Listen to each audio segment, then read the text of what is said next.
Ang title ng i-share ko sa inyo ngayon ay God Heals All Your Diseases.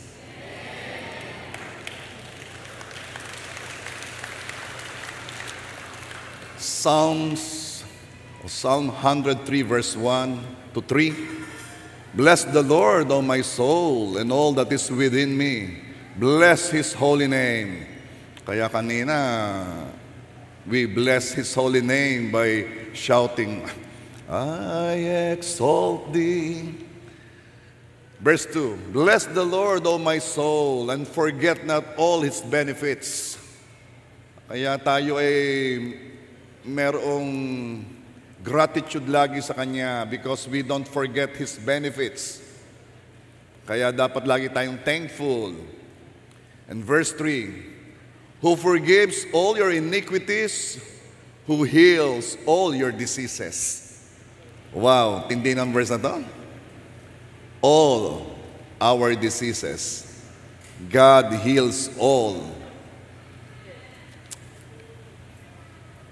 Kung pastor all, bakit hindi matanggap ang healing? Yan ang question natin ngayon. By God's grace, magkaroon tayo ng illumination ng word. Una, bakit hindi matanggap ang healing? Lack of faith. Malimit, pag si Jesus ay dumarating sa isang lugar, siya'y nagtuturo muna. Katulad ng nangyari nung si Jesus ay pumunta sa kanyang sariling bayan sa Nazareth. At ito ang nangyari sa Mark chapter 6, verse 1 and 2. Umuwi siya sa sariling bayan kasama ang kanyang mga alagad. Si Jesus ay nagturo sa sinagoga. Okay. Yun muna, si Jesus ay nagturo sa sinagoga. Bakit si Jesus ay nagtuturo muna? Ba't hindi unang salpukan magpagaling agad ng may sakit? Bakit nagtuturo muna siya? Kasi kailangang manampalataya muna ang mga nakikinig bago pa man sila may tanggapin kay Jesus. And faith comes from hearing and hearing the Word. That's why there is preaching of the Word hanggang ngayon. Kasi kailangang mabuo ang faith.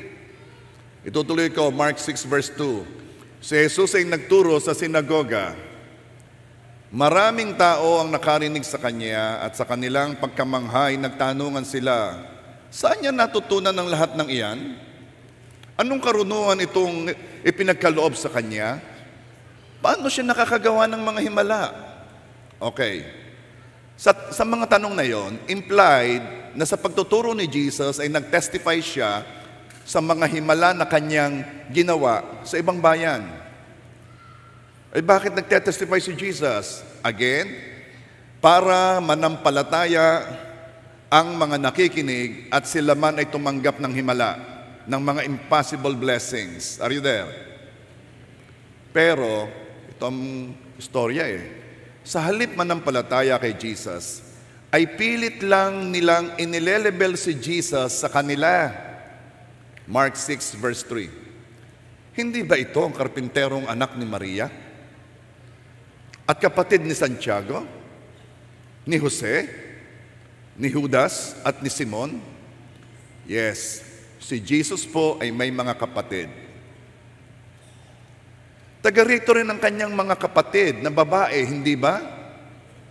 Kaya, eto na, hindi sila naniwala sa kanya. Hindi nila matanggap na tinuturuan sila ni Jesus na last time na nakita nila ay isa lang karpintero sa kanilang barangay. Kilala nila si Jesus. They're familiar with Him, with His parents, with His siblings.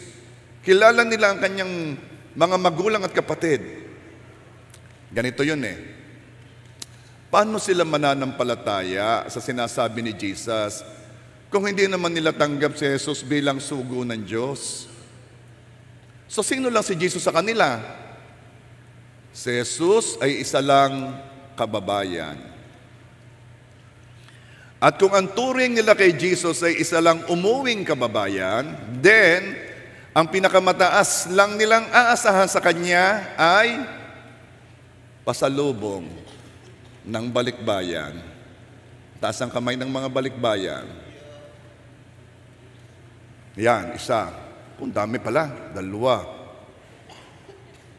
Tatlo, balikbayan ka. Taas ang kamay. Sino? Si Paulo, nasaan? Ayan, oo nga pa naman. Si Red, si Gabe. Okay. O yung pa, may balikbayan pa. Praise God. Kaya ako pinapataas ang kamay nyo. Ang sunod kong tanong, nasaan ang pasalubong? Siyempre, wala na kami inaasahan sa inyo. Dahil balikbayan kayo, ang inaasahan ng kababayan ay pasalubong. Yan naman ay laging sabon na kares.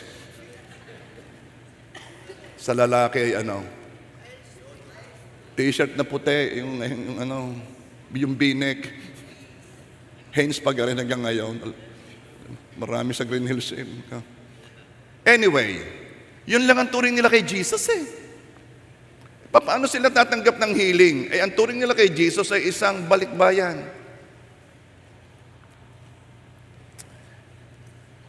Ang pagtanggap ng pagpapala sa Diyos ay nakadepende sa pagkilala natin sa Kanya. This is a truth. Kung ano man gusto mong tanggapin kay Jesus, it depends kung sino siya sa'yo. Kung siya ay balikbayan, then tatanggap ka ng sabon. Kung siya na may healer mo, tatanggap ka ng kagalingan. Because He is your Jehovah Rapha. Ang pananampalataya ay nabubuo kapag nakikilala si God at ang pananampalataya ay tumataas kapag lalo mo pa siyang nakikilala. This is the reason why we have to grow in the knowledge of Him. Itong sabi ng 2 Peter 3:17. But grow in the grace and knowledge of our Lord and Savior Jesus Christ. And how will you grow in the knowledge of Jesus Christ? By reading the Word, by listening sa Word. By hearing and hearing, you will grow in the knowledge of God. Now we realize the importance of hearing the Word upang lalo pang makilala si Jesus as our healer. Dahil kung hindi mo siya kilala bilang God who heals us, why would you expect healing? Ba't ka naman naasang gumaling? Di mo naman siya nakikilala as your healer. Now, we realize the importance of hearing the Word. Mark 6 verse 4. Tuloy natin ang kwento. Dahil dito, sinabi ni Jesus sa kanila, ang isang propeta ay iginagalang ng lahat, maliban ang kanyang mga kababayan, mga kamag-anak at ang kanyang pamilya. Iginagalang ng lahat, maliban ang mga taong familiar sa kanya. Jesus did what He had been doing saan man siya pumupunta. Siya'y nagpapatong ng kamay sa may sakit. At yun din ang ginawa ni Jesus nung siya'y umuwi sa kanyang bayan. Mark 6 verse 5. Pero tingnan po ninyo nangyari. Hindi siya nakagawa ng himala roon. Maliban sa ilang may sakit na pinatungan niya ng kanyang kamay at pinagaling. So ano makikita natin dito? Sanay ang mga disipulo na makita si Jesus na maraming pinagagaling. Kaya sa kanila, ito'y isang something different. Kasi si Jesus hindi nakagawa ng himala roon. Pwedeng hindi na siya yung mga tao hindi na nagpalay-hands. Or nagpalay-hands sila pero hindi naman naniniwala. And then, anong sunod na nangyari? Mark 6 verse 6. Namangha siya dahil ayaw nilang maniwala sa Kanya. At nilibot ni Jesus ang mga nayon sa paligid at tinuruan niya ang mga taga roon. Ano makikita natin dito? Ay kung ayaw maniwala diyan, ay di pupunta si Jesus doon sa ibang lugar na kung saan ay may maniniwala sa Kanya. God is so merciful. so gracious. Patuloy siyang kakatok sa iyong puso. Patuloy siyang kapit sa iyo. Patuloy siyang magsusugo ng mga tao na magpapakilala sa iyo, sa Kanya. Patuloy niya itong gagawin. Pero kapag ang tigas-tigas ng puso mo, ayaw mo pa rin, then pupunta naman siya doon sa mga handa ng puso upang tanggapin si Jesus. At alam ko na lahat na nandito ngayon, handa ang puso na tanggapin si Jesus. Amen ba? Namangha siya dahil ayaw nilang maniwala sa Kanya. Bakit namangha si Jesus? Kasi nag-testify na si Jesus tungkol sa mga himala na Kanyang ginawa, pero hindi pa rin sila naniniwala. Namangha si Jesus. Bakit? Kasi sila naman ang makikinabang eh. Sila ang gagaling kung mananampalataya lang. Pero mas pinili pa nilang kilalanin lang si Jesus bilang pangkaraniwang kababayan. Nais ni Jesus gumawa ng himala, pero hindi niya nagawa. Imagine si Jesus, ang kaisa-isahang bugtong na anak ng Diyos, si Jesus na walang limitasyon, ay nalimitahan ng ng kawalan ng pananampalataya ng mga tao. Matthew 13:58. Now he did not do many mighty works there because of their unbelief. Kung gusto ng kagalingan, tanggapin mo si Jesus bilang Diyos na nagpapagaling. Sino naniniwala na ngayon ay magpapakilala si God sa iyo bilang Diyos na nagpapagaling? Sinong naniniwala na ang Diyos ay magre-reveal ng kanyang sarili as a God na walang imposible? Ngayon, umanda ka. Sa araw na ito, tatanggap ka ng pagpapalang imposible. Amen? Praise God, meron po tayong online messages sa Facebook, sa YouTube, J.A. Rosario, ang account. Nandun po lahat ng mga messages. At dahil ang salita ng Diyos ay hindi nagbabago noon, ngayon at magpakailanman, at dahil ang langit at lupa ay mawawala pero ang salita ay mananatili, napakaraming nakakapanood ng mga messages na tinuro natin 2-3 years ago at hanggang ngayon ay kumikilos sa kanila dahil ang salita ng Diyos ay makapangyarihan. Kumikilos sa nananampalataya. And I want to show you isang testimony of somebody na kung saan ay siya'y tumanggap ng kagalingan. Ako po si Hermie Tumambing, taga San Pascual, Batangas. Naranasan ko ang himala ng kagalingan. Last January 31, gabing-gabi na po yun.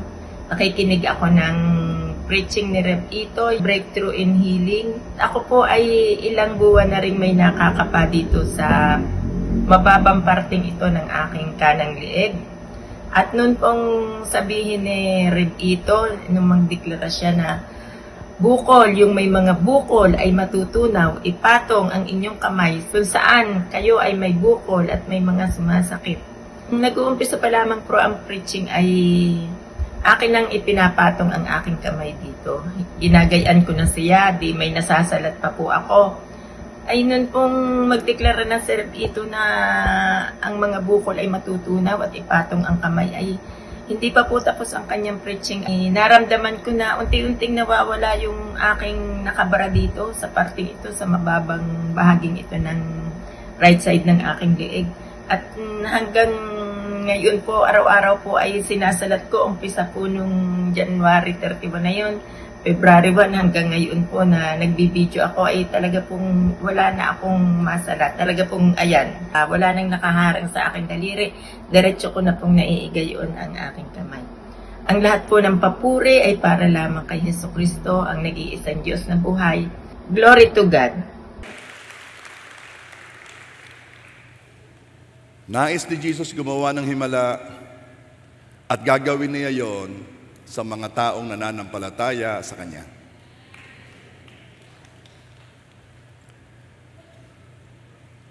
It is God's will for His kababayan doon sa taga Nazareth.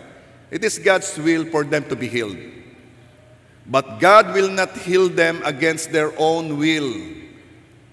Iingatan ng Diyos ang karapatan nilang piliing magkasakit at ang karapatan nilang piliing gumaling. Iingatan ng Diyos ang kanilang free will. Walang pwedeng pumilit sa kanilang gumaling. Yes, matutulungan sila ng faith ng iba kung sila'y nag-i-struggle sa kanilang faith. Pero walang makakapanampalataya para sa kanila kung sila mismo'y hindi naniniwala. Noong ang Panginoong Yesus ay nagpapatong ng kamay, siya'y naniniwala na yun mga nagagaling. Pero walang pananampalataya ng iba ang kikilo sa taong ayaw maniwala. Sa Mark 9, ito'y another story, Ang story naman ay hindi mapalayas ng mga disipulo ang mga demonyo sa isang lalaki. At dinala siya ng kanyang ama kay Jesus. Tingnan po natin ang takbo ng storya, Mark 9:19. Sinabi ni Jesus sa kanila, "Lahing walang pananampalataya, hanggang kailan pa ba ako mananatiling kasama ninyo? Hanggang kailan ko kayo pagtitiisan? Dalhin ninyo rito ang bata." Kasi nilapit ng ama yung bata kay Jesus dahil hindi mapagaling ang mga disipulo. Mark 9:22. Gusto pa siyang patayin. Gusto po siyang papatayin ng masamang espiritu. Madalas inihahagis po siya nito sa apoy at itinatapon siya sa tubig. Heto na. Subalit kung may magagawa kayo. Ano ba yan? Subalit kung may magagawa kayo, kami po'y kaawaan at tulungan ninyo. Imagine, sinabi kay Jesus, kung may magagawa po kayo. Mark 9:23. Kung may magagawa ako? Tanong ni Jesus, mangyayari ang lahat sa sino mang may pananampalataya. Anong ibig sabihin? Ang issue dito ay hindi kung may magagawa ang Panginoong Yesus. Ang issue dito ay mapapanampalatayanan mo ba? Yun ang ibig sabihin ni Jesus. Sa tanong ng amang kung may magagawa po ba kayo? At nagtataka si Jesus, ako tatanungin mo kung may magagawa ako? No. Mangyayari ang lahat sa sino mang may pananampalataya. Mark 9:24. Agad namang sumagot ang ama ng bata, naniniwala po ako. Tulungan po ninyo akong madagdagan pa ang aking pananampalataya. Sabi ng ama, ako po'y naniniwala, pero kung hindi po sapat ang pananampalataya ko, tulungan po ninyo na madagdagan pa ito. Pwede nating hingin ang anumang kulang sa atin. Pwede nating hingin. Kung kulang ka ng katapatan, hingin mo sa Diyos, Lord, tulungan mo ako maging tapat sa iyo. Kung ikaw ay nagdududa o may kaunting duda, humingi ka ng, Lord, dagdagan mo ang aking pananampalataya. Lord, di ko po ito mapanampalatayanan, dagdagan po ninyo ang aking pananampalataya. Pwede pala yon. At alam mo, kung ano nangyari? Pinalaya ni Jesus yung bata. Jesus was satisfied with the answer. So again, ang isang hindrance kaya hindi matanggap ang kagalingan, gayong sabi ni Lord, God heals all our diseases, is lack of faith. Sunod, ano pa? Bakit hindi matanggap ang healing? Feeling unworthy. Hindi matanggap ang healing kasi ang feeling ay hindi karapat-dapat na siya'y gumaling. Lalo na at may nagawang kasalanan. Siya'y feeling guilty. At ang feeling na nagkasala makes one feel unworthy to receive from God. Ang iniisip niya ay siya'y less than what he should be. Kahit naniniwala siya sa healing, ang paniwala naman niya, hindi niya yung deserve. Listen, this will set you free. Walang isa man sa atin ang tatanggap ng healing dahil we deserve it. Huwag nating i-associate ang pagpapagaling ng Diyos o kahit anong pagpapala ng Diyos sa ating kabanalan. Bakit? Lahat tayo'y nagkasala. Ang pagtanggap natin ng kagalingan ay biyaya na base lang sa ginawa ni Jesus sa cross at sa pananampalataya natin sa Kanyang ginawa at sa Kanya. Sabi ni Lord, "For by the stripes of Jesus we are healed."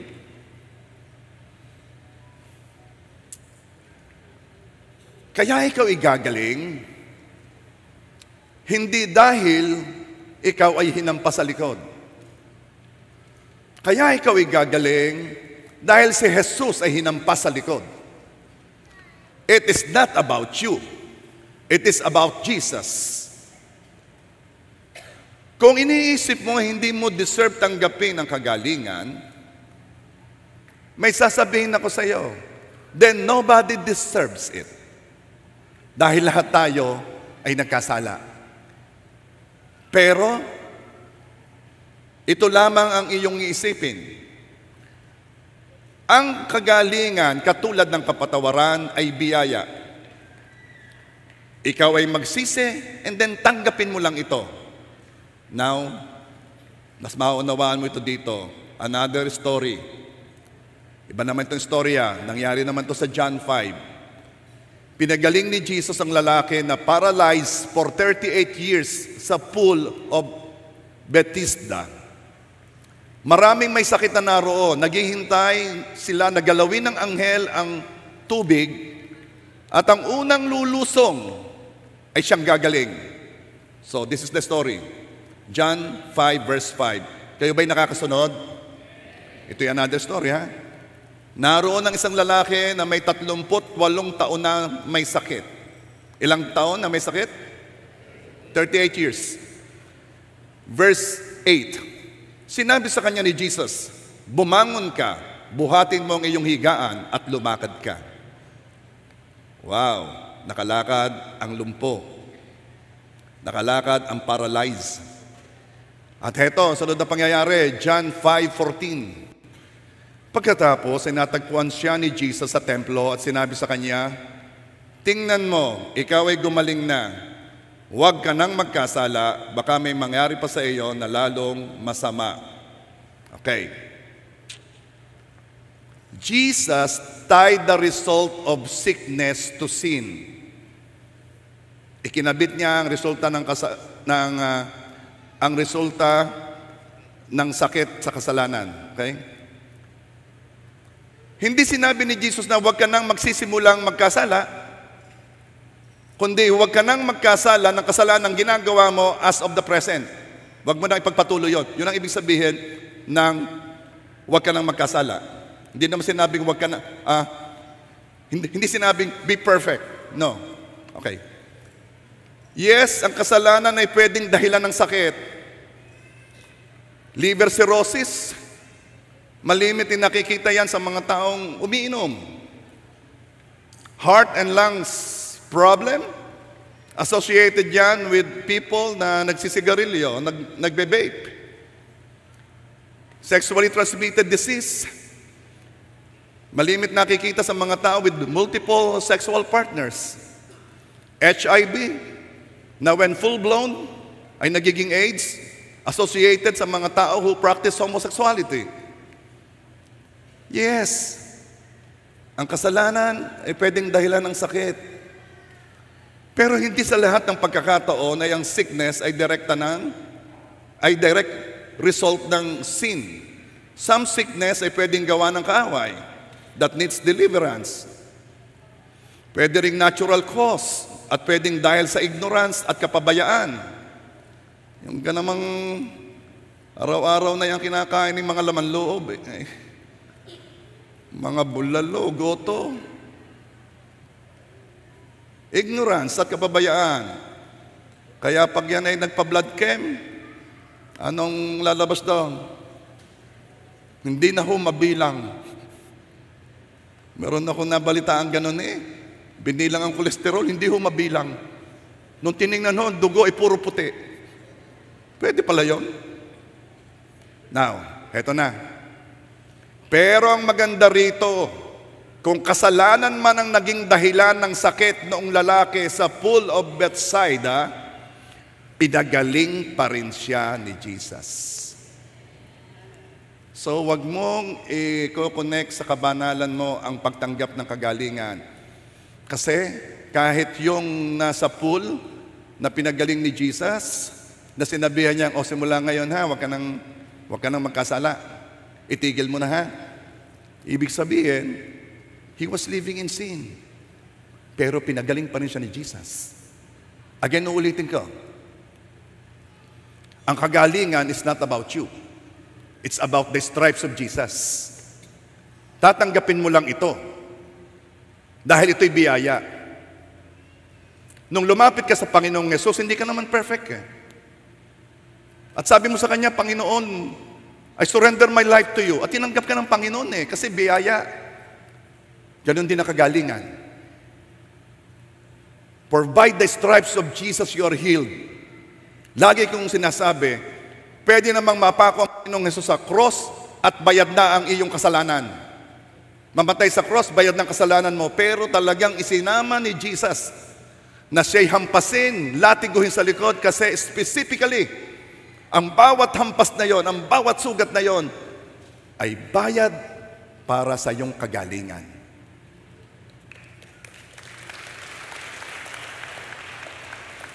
Eto ngayon, number 3, 3 lang to. Kawalan ng pagnanasang magbago. Akala ko po, ako'y gagaling kahit ako'y may kasalanan. Ay bakit di yan Ang sunod na reason, kaya hindi ko matanggap, kawalan ng pagnanasang magbago. Okay.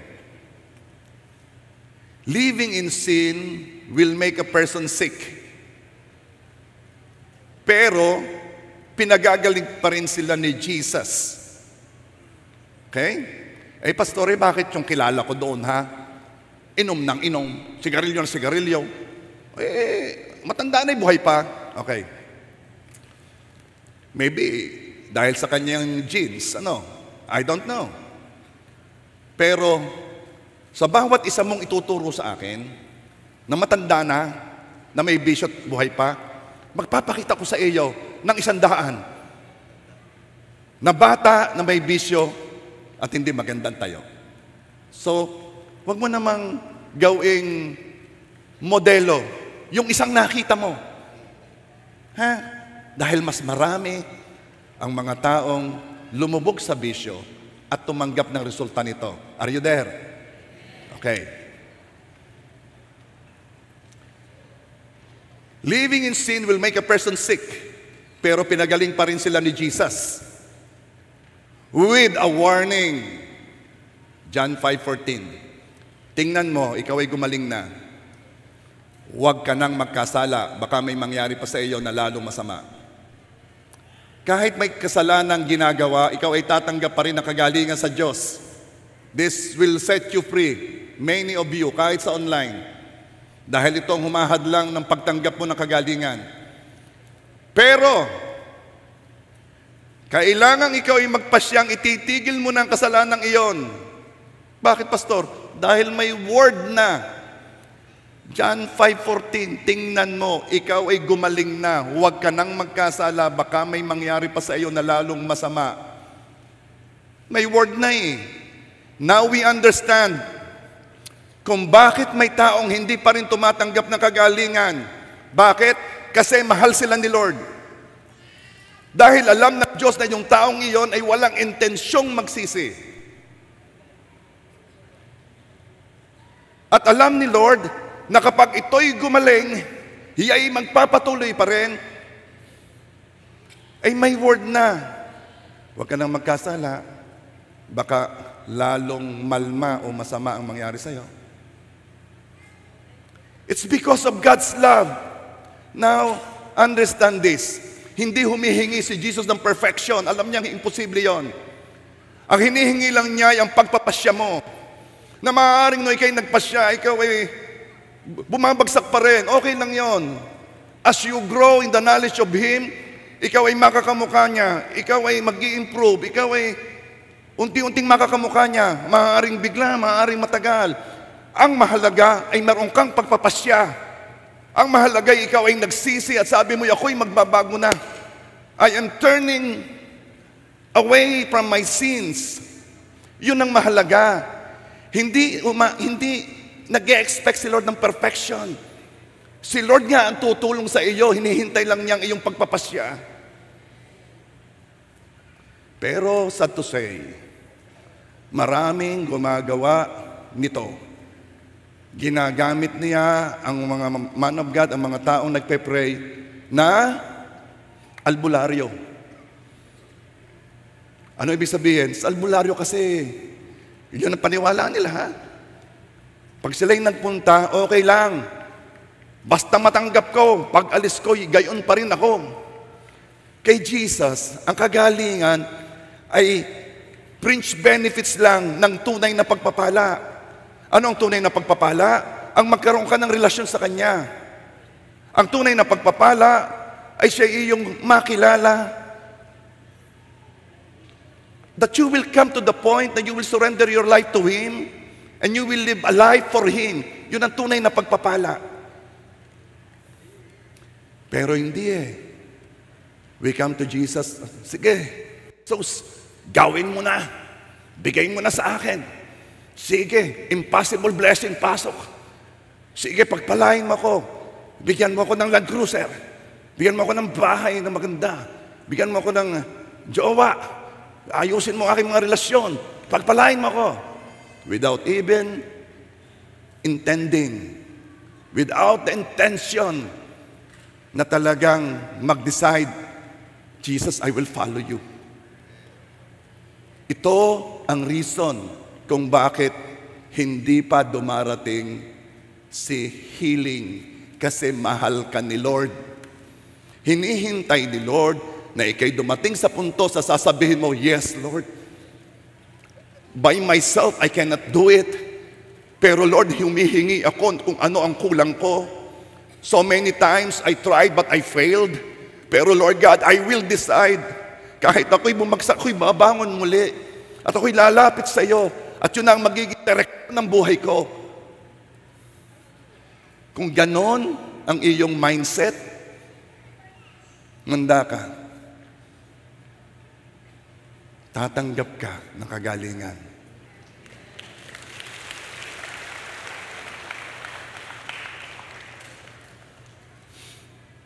We understand kung bakit may taong hindi pa rin tumatanggap ng kagalingan, and it's because of the love of God. Dahil kung siya'y gumaling pero wala namang kainti-interest na magsisi o magbago, inilalagay lang niya ang sarili sa peligrosong katatayuan. John 5:14, tingnan mo, ikaw'y gumaling na, huwag ka nang magkasala, baka may mangyari pa sa iyo na lalong masama. Ang kawalan ng pagsisisi ay nakakahadlang sa pagtanggap ng kagalingan. At ito'y kilos ng pag-ibig ng Diyos. Pero kung magdi-decide ka ngayon na, Jesus, I will follow you. I surrender my life to you. Na itong pagsisising ito magtutulak sa iyo na naising magbago. Anumang dahilan ng sakit ay pwedeng pagalingin ng Diyos. Now we will watch another video clip. Ito po ay galing sa ating mga online followers, viewers, na nanonood ng ating mga online messages. Let's watch. Isa po ako sa na-experience ng instant healing and deliverance. So, nagpa-check up po kasi ako kasi po masakit po yung lalamunan ko at may nakapa din po ako maliit na bukol po. Pero ang sabi naman po is kulani lang and acute tonsillitis. Naresetahan ako, nainom ko naman po. Pero may mabigat pa din po talaga sa aking lalamunan. Hindi ko maintindihan, na hindi ako makampante. So, ang ginawa ko po, tinawagan ko po yung ate ko na nasa Dubai. And then, sinabi ko pa yung concern ko. And then, the day after po, sinenda niya po ako ng link from JA1 Rosario. Yun nga po yung Heal the Sick and Cast Out the Demons. Pinanood ko po yun agad, pati po yung Breakthrough Healing, part 1 and part 2 po yata. Suka po ako ng suka, pero yung suka ko po is wala po, parang hangin lang. Akala ko nga po, dahil sa antibiotic. Naka-idlip po ako, and then after an hour, or 30 minutes, di ko po sure, naramdaman ko pong sobrang init po ng lalamunan po. Kusan po, doon ako nakaramdam ng pamimigat and discomfort. Itinulog ko po ulit. And then, sa morning po, doon ko po na-realize na totally wala na po yung masakit at yung pamimigat po dito sa aking lalamunan. Pero po, hindi pa po doon natapos kasi po, meron pa po akong kulani na naging bukol. Lumaki po siya. Tapos namamaga. Pag ginagalaw ko yung right arm ko is masakit po talaga. Sinubukan ko ulit magpa-doktor. Pero nung nagpa-doktor ako, halos hindi kami magkita ng doktor ko kasi nung una ko pumunta, may procedure siya. And then nung pangalawang balik ko po is nakalive na po siya ng 2 weeks. So nag-decide na po ako na manood po ulit ng mga healing videos po. Tandang-tanda ko po yun nung sinabi niya pong wicked spirit, labas. Doon po, suka po ako ng suka. And then may pinagawa din po kayo as prophetic act. Yung wawalisin yung mga bukol and then uproot. Ginawa ko din po yun and kinabukasan din po agad na wala na po. At bumalik din po ako sa ENT, sa ibang doktor naman, para lang double check. Wala naman daw pong nakitang kulani or bukol and okay naman daw po yung tonsil ko. Kaya po sobrang pasasalamat ko po sa Panginoon. Of course, salamat din po kay Pastor Ito at sa JA1 Church at naway lalo pa pong dumami ang JA1 Church sa buong Pilipinas upang madami pang mabless, mapagaling, at mapalapit sa Panginoong Jesus. Praise God. Worship team, please. So ready na kayong tumanggap ng healing ngayon? Ulitin ko merong tatlong nagiging hindrance. Ang isa, lack of faith. Pero huwag kang mag-alala, pwede mong hingin. Kung sa tingin mo may duda ka, hingin mo kay Lord. Lord, dagdagan mo ang pananampalataya ko upang tumanggap ako ng kagalingan. Another hindrance is when you feel unworthy. And usually, kaya feeling unworthy ka, ay dahil alam mo nagkasala ka. Again, uulitin ko ang kagalingan ay biyaya. Ito'y matatanggap ni numan. Bakit? Dahil it is not about you, it is about Him. Gustong luwalhati ng Diyos ang kanyang pangalan sa buhay mo. Meron akong pinag-pray Kaibigan ni Dr. Yayan sinama sa bahay. Siya tuwing gabi ay bumabangon, naglalakad ng tulog. May tawag ba doon? Sleepwalker? Di ka mga ano yun. Anyway. And then magigising siya, nakikita niya wala na siya sa kama. Titingnan na lang niya CCTV kung anong pinagagawa niya. Malimit ganon. And then nagpa-pray siya. Pinag-pray ko. And after that, okay. Inatanggap ko sa Panginoon. As usual, After that, noon daw gabing yon, first time siyang nakatulog ng napakasarap. And until now, hindi na siya naglalakad habang tulog. Pero may sasabihin ako sa inyo, hindi nga yun ma-attend. Hindi pa. Iniimbitan niya yan, ayaw pa. Ikaw ngay narito. Kahit pa paano may pananampalataya. Kahit konti meron. Ayun nga nagpunta lang, gusto lamang gumaling. Ay tumanggap ng kagalingan. Ikaw pa ba naman? Amen?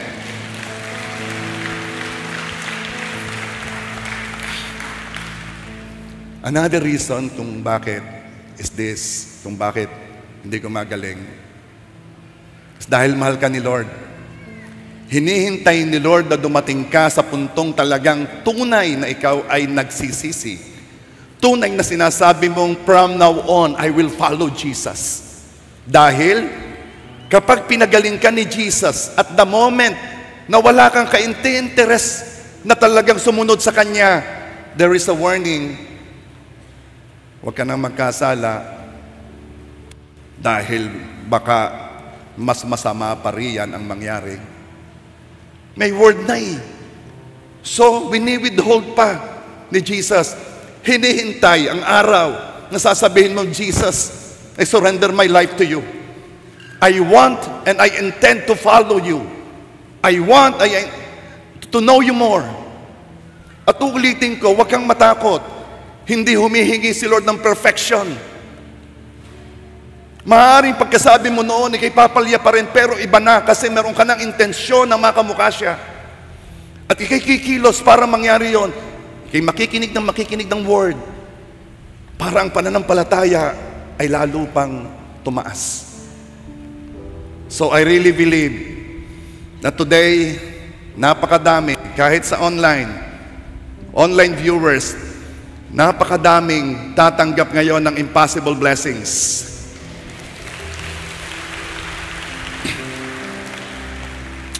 Let's stand up, please.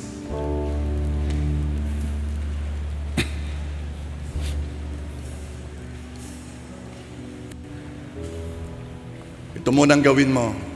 To those who want to receive their healing,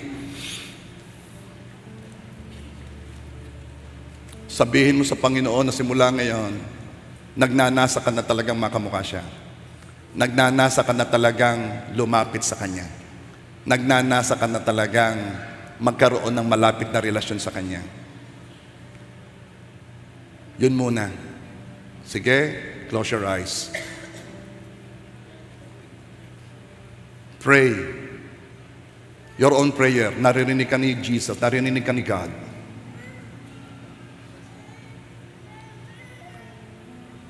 Sige. Yung totoo na ha. Huwag kang matatakot sumuko sa Panginoon. Huwag kang matatakot magsuko ng buhay mo sa Panginoon. Napakabuti ng Diyos. Sabihin mo, O Panginoon Diyos, ako po'y nagsisisi. Nais ko na pong lumapit sa inyo. Okay, now, eto naman. Kung medyo duda ka sa iyong faith, di mo alam kung sapat na yon para tumanggap ng blessing. Ito ngayon ang sabihin mo, O Panginoon Diyos, dagdagan po ninyo ang aking pananampalataya. At ngayon, sabihin mo, ako'y tatanggap ng kagalingan, hindi dahil sa ako ay karapat-dapat tumanggap. Ako'y tatanggap ng kagalingan dahil si Jesus ay karapat-dapat tumanggap ng luwalhati. Now, we are going to exalt His name. I exalt thee, I exalt thee, I exalt thee. Humanda kayo. The Holy Spirit is here.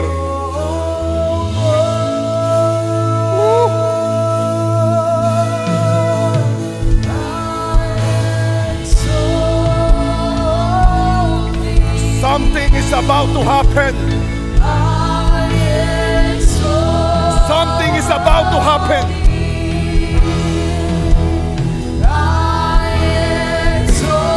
May magaganap.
May mga sakit na ang tagal-tagal na. Ang tagal-tagal na. Kung ano man yon. Ang sabi ng Diyos, God heals all your diseases. Ang tagal na.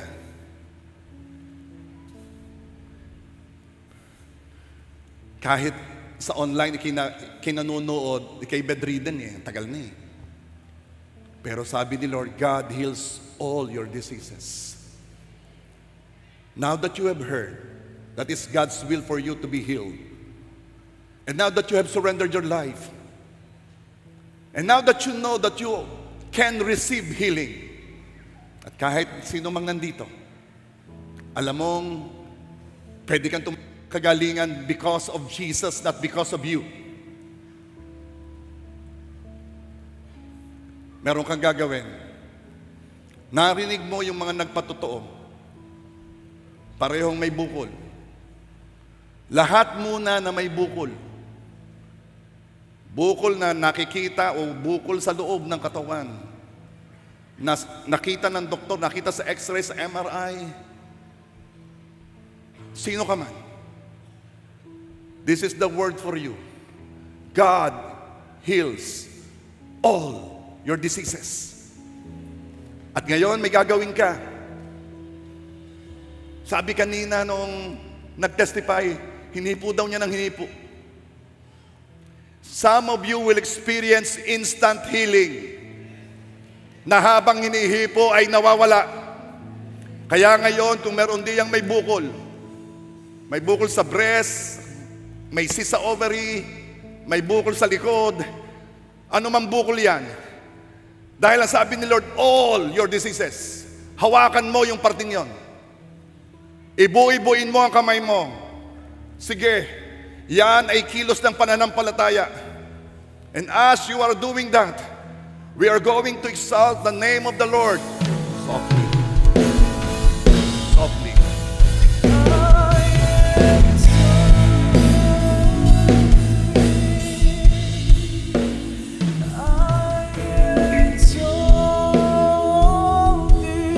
Sige, pagpatuloy mo. Just touch it. Touch it.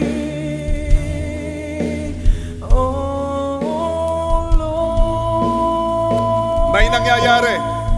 May nangyayari. It's not about you, it's about Him.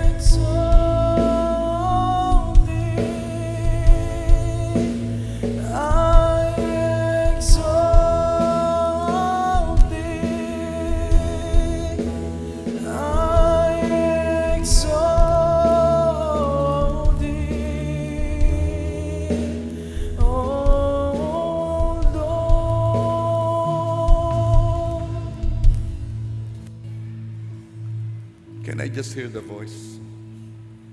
In time so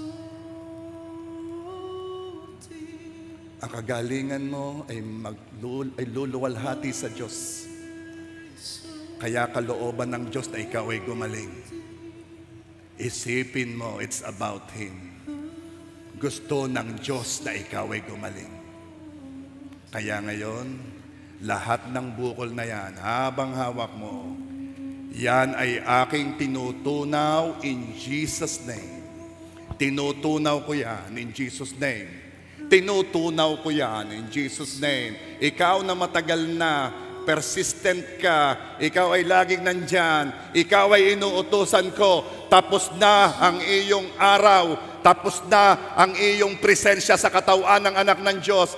Sumuko sila sa Panginoon, nanampalataya sila at alam nilang sila'y tatanggap na kagalingan. Kaya ngayon, I am declaring healing to flow. Inaalis ko ang bukol na yan, ina-uproot ko ang bukol na yan. Now, now, now, now, now. In Jesus' name, come on, concentrate on your healing. Concentrate on your healing. Something is about to happen pa. May nangyayari na pero may mangyayari pa. Humanda ka. Ikaw ang tatanggap na kagalingan.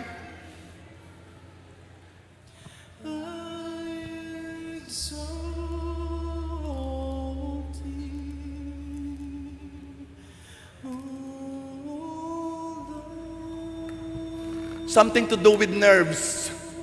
Something to do with nerves. May nagsabi sa iyo, sabi ng doktor, nerves yan eh.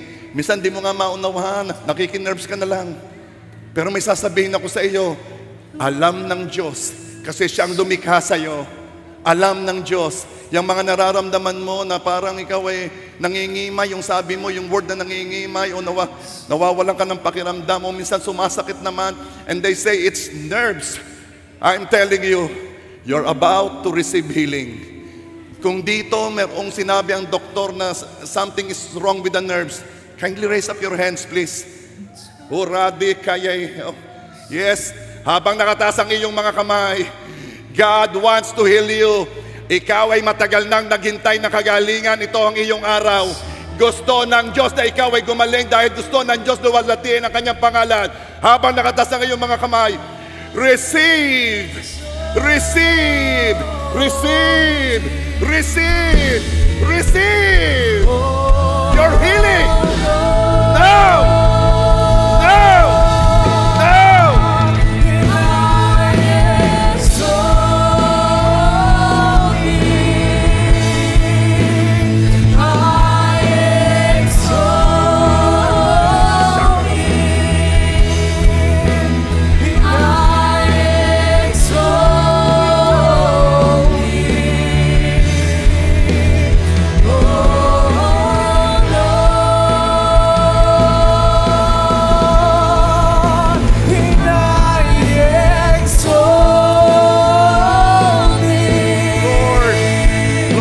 Yourself.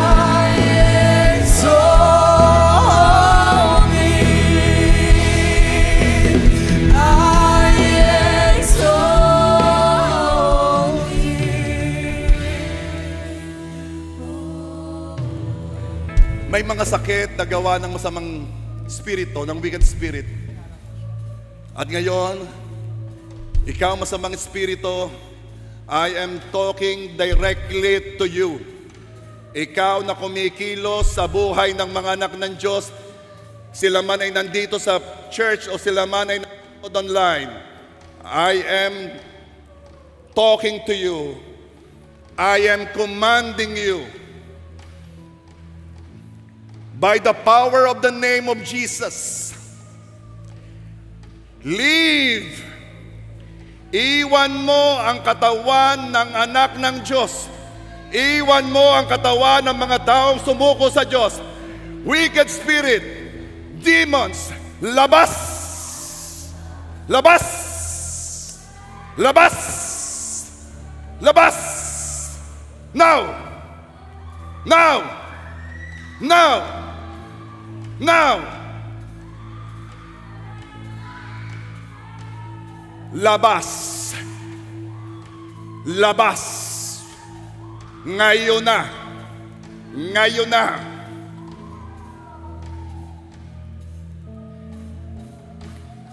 I exalt thee, O Lord. May somebody uttered negative utterance against you and you don't even know it affected you. Binaliwala mo lang pero it affected you. At ito'y nasa spiritual. Now, I am declaring, nililinis ko ang iyong buong katawan ng dugo ng Panginoong Jesus. No weapon formed against you shall prosper in Jesus' name. No witchcraft against you shall prosper. You are set free in Jesus' name. In Jesus' name. Na meron tayong gagawin. Ikaw ang may alam kung ano yung diseases na yon. Pero sabi ni Lord, all diseases. All we have to do is believe. Si Lord ang misabi, tayo ay mananampalataya lang. Huwag ninyong iintindihin yung mga naririnig ninyo. Just concentrate on your healing. Hawakan mo yung parte ng katawan mo na kung saan ay may nararamdaman kang sakit, karamdaman, o kung saan may sinabi ang doktor na meron diferensya. Touch that part of your body right now. Touch that part of your body. God heals all your diseases.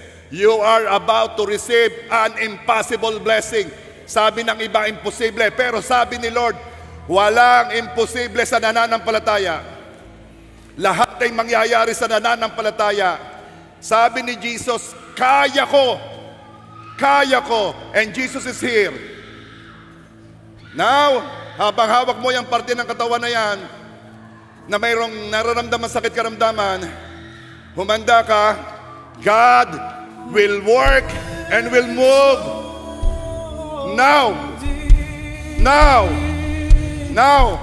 May ginagawa si Lord. May ginagawa si Lord. Oh.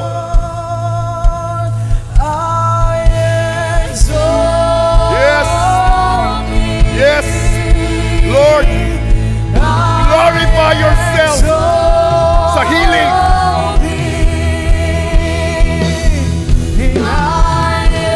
Glorify yourself, God.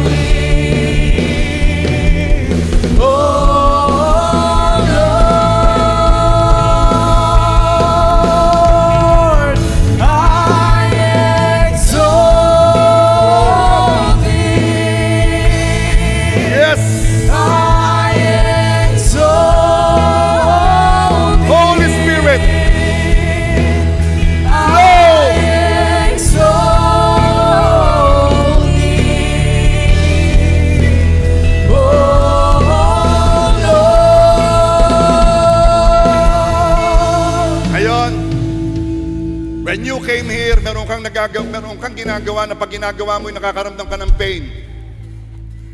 Ngayon, gawin mo yon.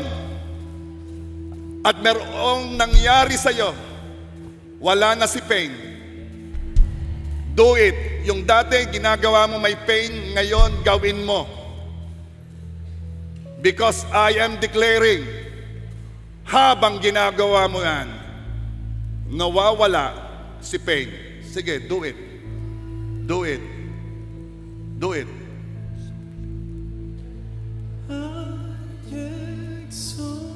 Do it. Now that's an act of faith. That's an act of faith. Kumikilos ka sa pananampalataya. You receive your healing. You receive your healing. You receive your healing.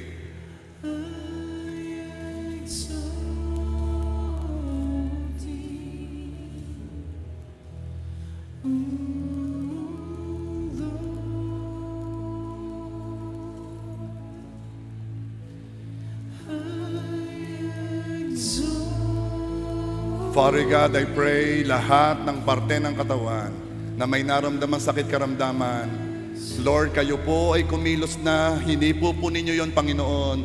At I am declaring sunod-sunod na pagpapatotoo, sunod-sunod na pagtitestify, sapagkat nais mong luwalhatin ang pangalan mo. And I pray, oh Lord God, luwalhatin mong pangalan mo sa pamamagitan ng kagalingan ng iyong mga anak sa lugar na ito. Luwalhatin mo ang pangalan mo sa pamamagitan ng kagalingan ng lahat ng mga nanonood. Luwalhatin mo ang pangalan mo sa mga taong nanampalataya sa iyo at sa iyong pangalan bilang Jehovah Rapha. Luwalhatin mo ang pangalan mo sapagkat ikaw ay Diyos na mabuti. Luwalhatin mo ang pangalan mo sapagkat you are worthy to be honored, to be glorified. Luwalhatin mo ang pangalan mo, Panginoong Jesus. Now!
Sasabihin ako sa iyo, nalugod ng Panginoon. Alam mo bakit?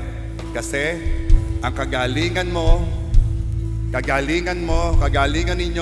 ninyo ay luluwalhati sa Kanya.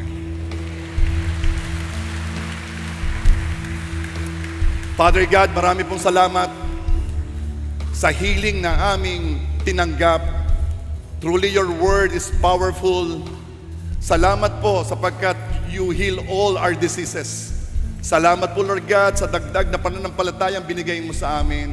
Salamat sa pagpapaalalang kami pwedeng tumanggap kahit hindi kami perfect. Salamat, Panginoon, sapagkat inakay mo kami na makapagpasya to follow you. And Lord God, I dedicate to you lahat ng mga taong nakinig.